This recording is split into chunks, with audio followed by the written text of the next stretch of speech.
لوگ پڑھے لکھے ہماری محفلوں سے اٹھ کر کیوں چلے گئے؟ انہیں پتا ہے کہ یہ محفل میں کیا ہوتا ہے۔ ایک نقیب بلا لیتے ہیں، وہ 200 شعر یاد کر کے سنا دیتا ہے، حالانکہ اسلام میں یہ پسندیدہ چیز نہیں ہے۔ شعر صرف ضرورت پہ پڑھا جاتا ہے، فضول اور بے تکے اشعار پڑھ پڑھ کے لوگوں کا وقت ضائع ہوتا ہے۔ جہاں اس نے 200 شعر یاد کرنے میں مغز ماری کی، اگر 10 حدیثیں یاد کر لیتا تو چہرہ روشن نہ ہو جاتا۔ شعر یاد کرنے پر آقا علیہ السلام نے یہ نہیں فرمایا نضر اللہ عبدا سمع مقالتی، کہ اس بندے کا چہرہ سرسبز و شاداب رہے جس نے میری بات کو سنا اور میری امت کو سنا دیا۔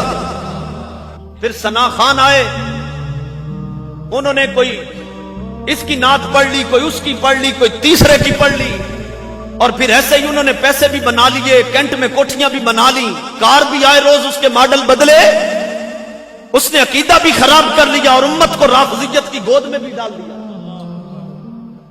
بہتر نہیں تھا کہ ہمارے امام نے جو ہدایت بخش لکھی تھی، جو امام محمد رضا نے کلام لکھا تھا، اگر امت کو وہ سناتا، رافضیت کی نفی بھی ہوتی، ناسبیت کی نفی بھی ہوتی، تفضیلیت اور خارجیت کی نفی بھی ہوتی، اور عقیدہ اور ایمان بچ جاتا۔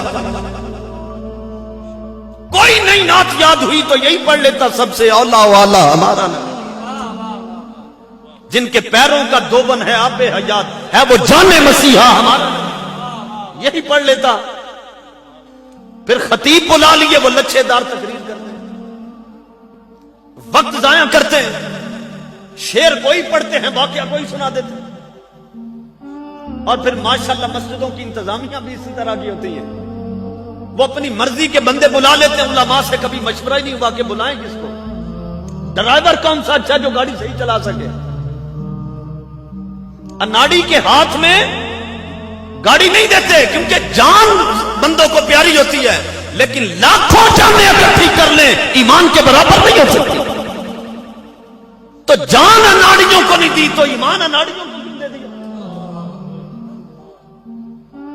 یاد رکھ لیں، اللہ کی نظر میں اس کائنات میں سب سے قیمتی شے صرف ایمان ہے۔